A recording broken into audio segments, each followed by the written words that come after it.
The story you are about to hear is true. Only the names have been changed to protect the innocent. Fatima Cigarettes, best of all long cigarettes, brings you Dragnet.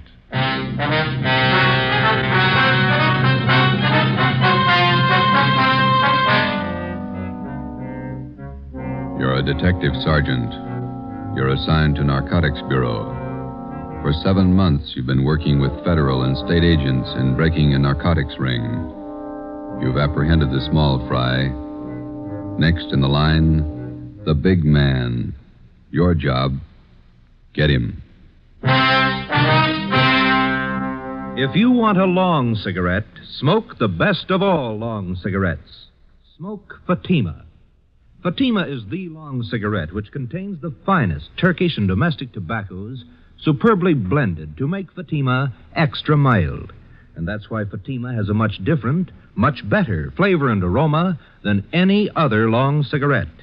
That's why Fatima has more than doubled its smokers coast to coast. So, if you want a long cigarette, smoke the best of all long cigarettes. Smoke Fatima. Dragnet, the documented drama of an actual crime. For the next 30 minutes, in cooperation with the Los Angeles Police Department, you will travel step by step on the side of the law through an actual case from official police files. From beginning to end, from crime to punishment, Dragnet is the story of your police force in action. It was Wednesday, July 9th. It was warm in Los Angeles. We were working the night watch out of Narcotics Bureau. My partner's Ben Romero. The boss is Thad Brown, chief of detectives. My name's Friday. I was on the way into work, and it was 3:58 p.m. when I got to room 24, Narcotics Bureau. Hi, Joe. Feel better? Oh, not quite as tired, Ben. That Costello thing was a long haul. Narcotics Romero. Okay, Bigham. I'll tell him. Meeting's in 5 minutes. Chief Brown's office. Okay, I want to pick up my stuff from the captain first. Hi, Skipper. Come on in. You look a little better, Friday. Get some rest? Yeah, a couple of good meals. That's the trouble with the Flats gang. They never knew where to eat. Sit down, Joe. I want to talk to you. We got a couple of minutes before the meeting. You'll probably be getting this all up and down the line from here in. Just want to let you know that we think you and all the men in the operation did a fine job. My part wasn't much. You did more than I did. Oh, we all worked, but you had the dirty end of it. Good job. Here's your equipment. You'll need it now. Oh, yeah, thanks. Badge, your ID card, your gun. 6 shells, that's all of it, huh? Mm-hmm. That's it, thank you. You're back at it. Yep. Here's one for you. Look at this. What's that you got? Mug shot of a girl picked up in a narcotics raid last night. Pretty girl. Long blonde hair, beautiful eye. She looks young. High school girl? She was when that picture was taken, 1947. She was 16. Here, look at this one. Yeah. Same girl. Yeah. That's the way she looked at 11:30 last night when we picked her up. She looks 50. 19 years old. 3 years on heroin. She might as well be dead. She is. 8 o'clock this morning. Let's go. It's time for the meeting. You just looked at the best reason I know of for getting Belmont. She get her stuff from Belmont? Costello was pushing to her. He got his stuff from Belmont. They all... Well, let's go. Right with you. Anybody brief you on the Costello interview, Joe? No, not yet. Chief Brown will fill you in. Here we are.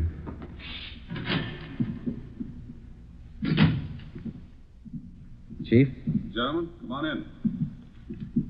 You men all know each other. Oh, yeah. Hiya, Craig. Captain White, I think you and your men know policewoman Caswell. Yes, sir. How are you, Florence? Hello. Miss Caswell, Inspector Virgil Beckner, State Narcotics. How do you do? Oh, yeah. Bill Craig, agent in charge, Federal Narcotics. Hello. How do you do? Before we get into the Belmont procedure, let's see how we stand on the Costello case. White, do you want to fill everybody in on the information we got from Ralph Costello? Yes, sir. After his arrest Monday night, we interrogated Costello for about 4 hours. We confronted him with the package he sold to Friday here. How'd the stuff test? Crime lab ran it through, about 1/3 of an ounce of heroin, fair quality Mexican stuff. The man we picked up with Costello, Tony Morris, was questioned as well. He corroborated Costello's story. What'd you get from him? Well, he told us he had a great deal of information on the big man in the operation, Belmont. Said he wouldn't tell us a thing unless we made a deal with him. What kind of a deal? He wanted everything. But we finally agreed that the only thing we might possibly work out was his prison term. Mm-hmm. We called in the U.S. District Attorney. We talked another 4 hours. How'd it work out? District Attorney told Costello the only thing he'd do for him was to have his prison terms run concurrently rather than consecutively. Not much to pay for what we got. Costello gave us enough to enable us to start moving on Belmont right away. We've had his MO confirmed. We've got a list of most of his pushers. Now we can get to him. Any definite plan, Chief? White and I have been talking it over here with Craig and Beck. We worked out what we think might be a pretty good plan. Craig, do you want to lay out how your men are going to handle it from the federal end? We'll work from out of town toward the center here. We'll check his contacts across the state lines. We've already traced his connections to the east, New York Syndicate. We'll keep working that end. Beck, how about your state narcotics men? We'll work inside the state line here. We've already checked out part of his operations. We've located sources in San Francisco, Bakersfield, Fresno, as far south as San Diego, Lower California. We'll draw all those ends up tight. Keep moving. You fellows will both give us a hand if we need assistance. You bet. That's right. Fine. White, what are we going to do locally? Oh, it's going to be a case of taking what we know and finding out what we don't know, putting the two together. Seems to me to be a case of watching the man at all times. Belmont shouldn't be able to blow his nose without one of our men knowing it. It's going to be a tremendous undertaking. You all know the tough job it is shadowing narcotics men. They're fidgety, hypersensitive. They recognize anything out of the ordinary at once. For that reason, it can't be a one-man operation. Everybody's got to work. Our undercover won't work this time. They're no doubt alerted. So we'll work it from another angle. When do we start? We've already started. Belmont lives in Manhattan Beach. His house is under surveillance, has been since yesterday. Well, I can't impress upon all of you the importance of not letting Belmont out of your sight for an instant. A narcotics buy could be made in 30 seconds. If we're not there at the instant, we lose him. Do we have anything at all as to when he might be ready to deal again? Nothing. Nobody seems to know Belmont's exact operating time. Could be any time. And in order to prosecute him, we've got to be there when the narcotics are in his possession or under his control. So we start to live with him and stay as close as we can without being tabbed until there's a buy. That's it. Captain White has all the assignments for our local men. Okay. We'll watch him. We'll stay close to him. If he makes a move, be there. The meeting lasted 4 hours. During that 4 hours, a plan was formulated which we hoped would end in the successful apprehension of the number one man in Pacific Coast narcotics traffic, Arthur Z. Belmont. How do you watch a man, his every move, for 24 hours, day in, day out, without his knowing it? How do you watch a man whose very existence depends upon not being watched, who is expertly schooled in every trick and device of police surveillance, whose method of operation will change with the slightest disturbance of his daily routine, and if that M.O. changes, you've lost him. Thursday, July 10th, in the small Los Angeles suburb of Manhattan Beach, population 10,172, 3 very ordinary events took place. A public nurse began a house-to-house survey. She asked the simple question, have you ever been vaccinated for smallpox? She started canvassing 27 blocks from the home of Belmont. Policewoman Florence Caswell. 2 Japanese gardeners new to the city of Manhattan Beach began soliciting work. They started asking for jobs 38 blocks from the home of Belmont. Sergeant Ten Fujikuni and Patrolman John Kagawa. A team of surveyors driving a station wagon marked with the seal of Los Angeles County began taking linear measurements for the proposed enlargement of storm drains in the area.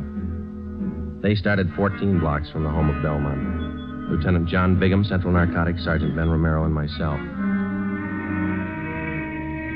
Okay, Ben, bring in the rod. Let's knock off for lunch. What do you want to eat, John? In the wagon. Better take the transfer with us. Kids might pick it up. Okay. I got it. I can't keep the sand out of my shoes. Might as well get used to it. We're a long ways from home. Yeah. 9 years on the job. It's the first time I ever brought my lunch in a paper sack. Who knows, Joe? This might change your whole way of living. You bet. Want to sit in the front? No, I'm getting back. Fellas, have a look at the local paper. No, why? Manhattan Beach Sentinel, down the bottom of page 1 in the box. Read it. Yeah, let me see. Yeah. Mm-hmm. Yeah, it's good. What is it, Joe? Read it out loud. Oh, it says preliminary work on storm drains started. Surveyors. Well, it goes on to say that surveyors have started taking measurements for the new drains. Captain White's idea. Had the story planted, even got a release from the Planning Commission. It won't hurt us a bit. Well, you said lunchtime. I've got enough here for the whole department. 4 hard-boiled eggs. See what kind of sandwiches I drew. Deviled egg. Look here. She even put them on egg bread. I hate eggs. Looks like the captain driving up the street. Mm-hmm. Yeah, that's him. Driving a city car. Chief engineer. How's it going, Bigham? Fine. Slow. Had your lunch? What do you got? Deviled egg sandwiches. Got plenty. Can't stand them. How about a ham and cheese? Yeah, thanks. There you go. How's everybody else doing? Very slow. Takes time. Got to keep taking our time. If we tip it before we got close enough, Belmont's on his way. Mm-hmm. How long are we going to have to keep our distance? Not much longer. We can't take the chance of starting everybody out right on top of Belmont. It might look funny to him. Anybody else would be okay. The average person, your operations might look normal, but we can't afford to try to get it by Belmont that way. With a hop cutter, you never know. It's not so much that we don't know, we just can't take any kind of a chance. That's what I mean. He might have started right on Belmont's front lawn, and he's never got wise. But we wouldn't want to risk it. Belmont been out of his house today? On the go quite a bit. Left his house at 9:13 a.m., went down to the ShopRite market, bought a half-pound of bacon, 2 dozen eggs, loaf of bread, whole wheat. Sergeant Hodges waited on him. He's clerking in the grocery department. Yeah. Then he drove over to his neighborhood gas station, got a full tank of ethyl and 2 quarts of oil, 30 weight. Drove home, got back at 9:42. Are you still there? Yeah. About time you guys were back at it, huh? Right. Okay, Ben. You want to grab some of the gear? Yeah. Let's go. Hey, Joe. Give me a leftover bread crust, will you? I'll give him to Seagull. Yeah, sure. Here you go. Well, foot by foot, we're getting closer to Belmont. Hope nobody tips it. Nobody should, unless you don't trust those gulls. We surveyed the city of Manhattan Beach for 5 weeks. Policewoman Caswell, posing as a nurse, continued canvassing. Everybody concerned with the job of standing watch over Arthur Z. Belmont carried out their routine day by day. Daily reports came in from everyone in the operation. These reports would be sifted at Central Narcotics and progress reports compiled for the use of those in the field on the Belmont case. All police cars, as well as city cars, such as we were employing, were equipped with 3-way radio communication. All personnel were in constant contact with one another. Wednesday, August 12th. It was the decision of Captain Lynn White that the idea of our posing as city surveyors had been exhausted. Further use of this could possibly arouse suspicion. Belmont lived at 1227 Ocean Avenue. 2 days before we were called off the surveying job, the city leased the private residence at 1216 Ocean Avenue. A van load of furniture was moved in. Drapes and curtains were hung. Regular deliveries of daily newspapers and milk were made to the house. To all outward appearances, the house was occupied by an average family. Actually, it provided another blind from which we could continue to observe Belmont. Shortwave radio equipment was installed in an upstairs room. Ben and I were assigned the night watch. Another car just stopped in front of Belmont's house. How many does that make? 3 cars. Just a minute. Yeah. A couple of guys getting out. Went up the front door. Where? Let me see, huh? Take a look. Watch curtain. Yeah. Belmont answered the door. He's letting him in. Something's doing. What do you think? I don't know. You called Captain White, didn't you? Oh, an hour ago. Just after the first car pulled up. He'll park in the alley and come the back way. I better check with everybody again. This portable seemed to warm up slower than our car radio. About the same. Here we go. Unit 140K to Unit 145K. 145K, go ahead. Just checking. Your location the same? That's right, Ocean and Clipper. We got 3 cars to cover now. Stand by. Roger. Unit 140K to 143K. 143K, we got it. Standing by. Location still good? Same. Be talking to you. Stand by. 140K to 149K. 149K, go ahead. Stay put. We got 3 cars now. Yeah, we heard. Still the same spot. Standing by. Roger. Captain just pulled into the alley, Joe. On his way up. Good. Belmont's porch light just went out. Let's see. 3 guys came in the first car, 2 in the second, 2 in the third. Is that right? Yeah, 7 all told. 8 counting Belmont. Maybe he's running for office. Joe, Ben, any changes since you called me? Another car. Anybody you know? Too dark to see their faces. Dodge Coupe, gray, black packet sedan, green Chevy. Well, that might be for me. I told the office they could reach me here. White. Yeah, Bigham. You must be wrong. You sure he's not lying? All right, thanks. Yeah. You sure Belmont hasn't left his house since you came on duty? Couldn't possibly. Not without somebody in the detail spotting him. He got out somehow. He made a buy. Captain White called the office and talked to Benny Arredondo, our narcotics undercover man. He confirmed the fact that somehow Belmont had a meet and successfully completed a narcotics transaction. None of us could figure how, and we didn't know when the meet took place. Arredondo told us that the buy had been made sometime in the past 10 hours.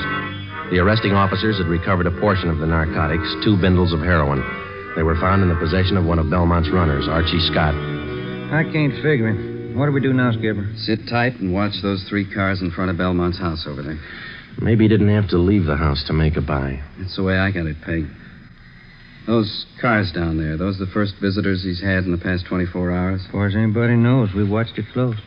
Sometimes it's like that. Well, looks like somebody's coming out over there. 2 guys. How many in there? 8, counting Belmont. All right, Friday. Get to the cars. Yeah. They started to move out yet? No. 5, 6, 7. That's all of them. They're heading for the car. Yeah. Looks like a 3-way switch. We'll see when they start to move out. Attention, all units and special details. Stand by. Here's the license numbers, Joe. Oh, good. I need those things. Green Chevy's headed south. Black Packard's going north. So's a Dodge Coupe. Uh-huh. Dodge turned left at the corner. It's headed east now. Got it. 140K to all units and special detail. Unit 149K. 149K, go ahead. 1946 green Chevrolet sedan, license 61 William 852, headed south on Ocean. Roger. Unit 145K. 145K, go ahead. 1947 gray Dodge Coupe, license 1 X-ray 1898, headed east on Clipper Street. Roger. 143K, come in. 143K, yep. 1939 black Packard sedan, license 6 Mary 6778, headed north on Ocean. Roger. Got him spotted. Could be a dry run. Couldn't afford to chance it either way. Nothing to do now but wait it out. That's right, and pray for rain. It was 8 minutes past 8 p.m. We sat back and waited for the reports to come in from the cars. At 8:25 p.m., 17 minutes after the alert was broadcast, Unit 149K reported in on the gray Chevrolet sedan. The car and its occupants were thoroughly searched. No trace of narcotics was found. 8:42 p.m., 34 minutes after the alert. Unit 143K to 140K. 143K, go ahead. On that 1939 Packard sedan, license 6 Mary 6778. Shook them down. Nothing. They're clean. 8:50 p.m., 42 minutes after the alert, the report on the third and final car came in, the 1947 gray Dodge Coupe. That's it. Not a trace of narcotics in any of those 3 cars. Belmont beat us. It's tough luck. It's going to be tougher. Now he knows we're after him.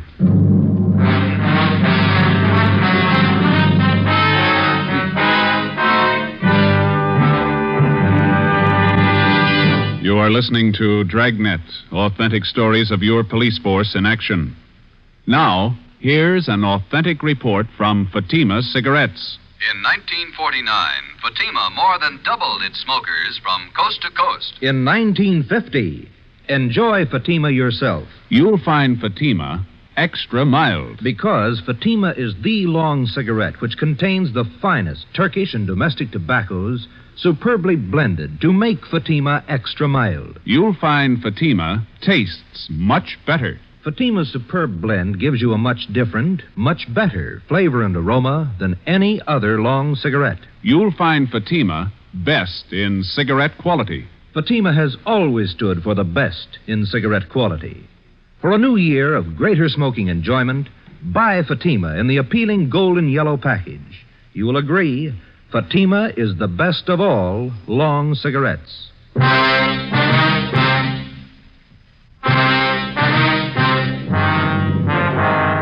3-car switch. 3 cars arrive at a given point at different times. The meet takes place. The drivers of the various cars leave the given point at the same time. Each drives away from the point in a different direction, making it 3 times as difficult to follow them. The practice was not new to the Narcotics Bureau or the dealers in narcotics. It usually includes the dry run, in which the actual mechanics of the narcotics are carried out, but neither the merchandise nor the money is on hand. This practice forces the narcotics officer into pure guesswork. If the officer doesn't follow up, the buy could be successful. If he chooses to follow up, he takes the chance of exposing himself and tipping his hand on a rehearsal. In the case of this particular car switch, we lost. But taken in the car roundup were 7 of Belmont's trusted runners. 6 of these men refused to talk, but the 7th, Clifford Bassell, gave us a lead to one of Arthur Belmont's most trusted friends. His name was Floyd Ketchel. He and his wife lived at 357 Evergreen Drive, Linwood. It's a nice house. Yeah. Yes? Police officers, we'd like to ask you a few questions. What about? Well, as you probably know, there's been a series of burglaries here in your neighborhood. No, I didn't know. Oh, yes, quite a few. Would you mind if we came in and talked to you about it? I don't know anything about any robberies around here. Everything's okay. This is just a routine check, Mr. Ketchel. Everybody else in the neighborhood's cooperating. Only take just a minute. All right, you can come in, but I have to leave in about 15 minutes. Thank you. Well, you have a nice place here, Mr. Ketchel. Yes. Now, what was it you wanted me to help you with? You know a man by the name of Clifford Bassell? No. How about Arthur Z. Belmont? Who? Arthur Z. Belmont. Bassell says you and Belmont are good friends. I don't understand this. I thought you wanted to ask me about some robberies. I wonder if you'd mind rolling up your left sleeve. I'd like to look at your arm. What for? You're a user, aren't you? No, I'm not. Then you know what we're talking about, don't you? No, I don't. Do you have any narcotics here in the house? Certainly not. You mind if we look around? Why do you want to search the house? Why won't you show us your left arm? Floyd Ketchel would admit nothing, but he allowed us to search his home and grounds. An extra detail of men was called out to aid us in the search. We covered every foot of the acre of ground. This took 2 days. We found nothing. On the 3rd day, under the flooring of an upper bedroom of the Ketchel home, we found Ketchel's plant. He was using heroin. You want me to call Belmont, is that the idea? That's right. We want you to set up a meet with him. I'm not going to rat on Art. He's a friend of mine. Suit yourself. We found your plant there. We've got you. You'll be the fall guy. You mean I take all the heat? Why not? Bassell put the finger on you. We got to have somebody.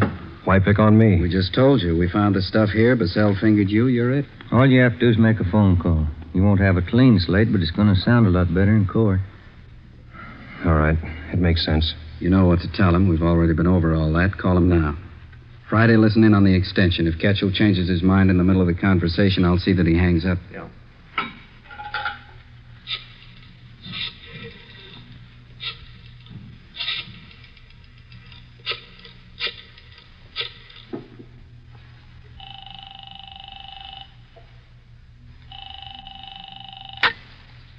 Hello? Hi, Art. Floyd Ketchel. How are you, kid? Fine. How's Edna? She's fine, Art.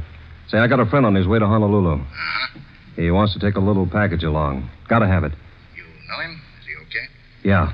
Old friend. You sure? Yeah. Have to be pretty careful. Got hit Wednesday night down the beach. Yeah? Who'd they get? Bassell and 6 guys from New York. Got off easy. It was a dry run. I didn't know that. Nothing in the papers. Isn't hit yet. It will. How much do your friend need?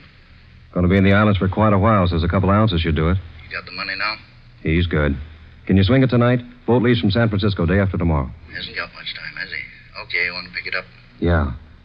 All right if I bring him along? I want you to meet him. Good customer. If you're sure about him, yeah. 8:30 at the store. We'll be there, Art. 1,100 cash. Yeah. Better be okay, kid. He is. Better be. I had one dry run this week. I can have another. 3:22 p.m. We took Mr. and Mrs. Floyd Ketchel back to Central Division, where they were booked on suspicion of violation of the State Narcotics Act. 4 p.m. We met in the office of Chief of Detectives Thad Brown. You need $1,100, is that right? Yeah, that's right. How much was in the Secret Service fund? $223. Allotment for this month's all gone. Well, where'd you get the rest of it? You haven't got it all yet. Romera's the banker. How you got it figured, Ben? Well, let's see. I got it all written down here. First off, we got $223 cash. And these fellows all gave us their personal checks. Jack Donahoe and Robert gave us $200. Johnny Begum put up $100. And Captain White's in for $150.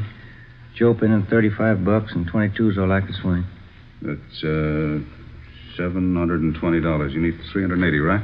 Yeah, that's the way I got it figured. Okay, I think I can make up the rest.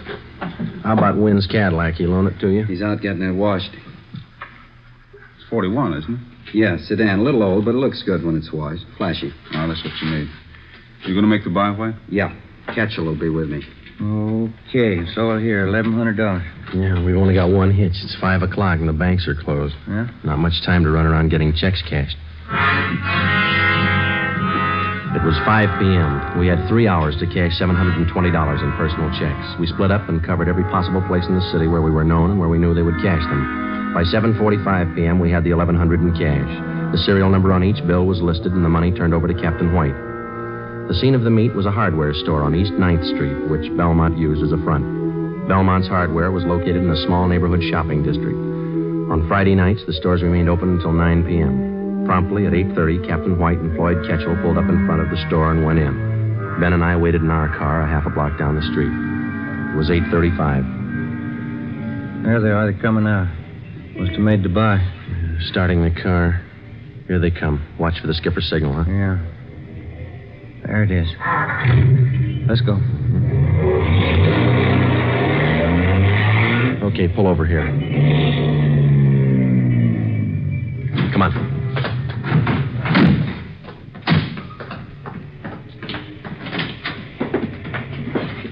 There's a clerk back there. You see Belmont?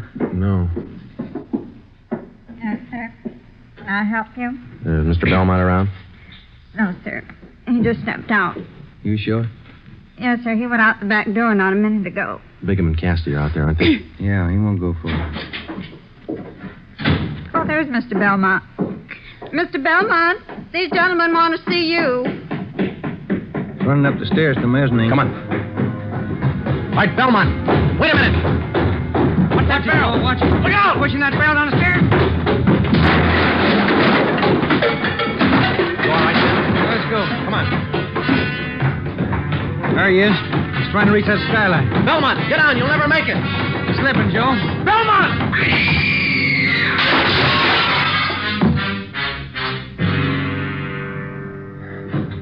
Come on. He didn't do that showcase any good. Yeah, he's through. Piece of that glass. Right through him. Yeah, it's a rough way to go, and Yeah. At least narcotics didn't kill him. didn't it?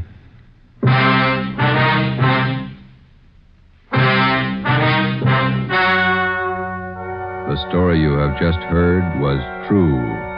Only the names were changed to protect the innocent. On December 10th, 1948, trial was held in Superior Court, Department 87, City and County of Los Angeles, State of California. In a moment, the results of that trial. It's amazing how many long cigarette smokers are changing to Fatima. Here is the actual report. From coast to coast, Fatima has more than doubled its smokers. Yes, more and more smokers every day are discovering that Fatima is the best of all long cigarettes. Smokers find Fatima has a much different, much better flavor and aroma than any other long cigarette. They find that Fatima is extra mild because it's the long cigarette which contains the finest Turkish and domestic tobaccos superbly blended to make it extra mild. Enjoy extra mild Fatima yourself. Best of all long cigarettes.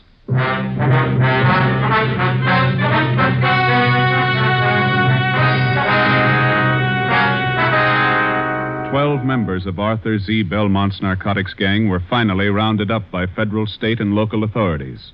All 12 were tried and convicted of violating the Harrison Act and the State Narcotics Act.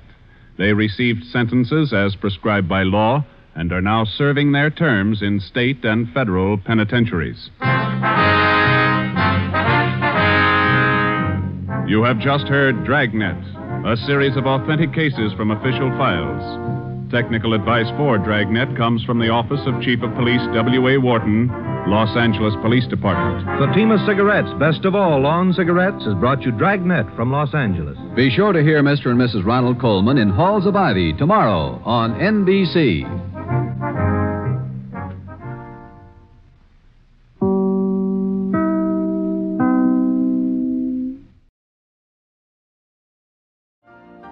You've been listening to the OTR Gold Network. Find more classic radio at otrgold.com.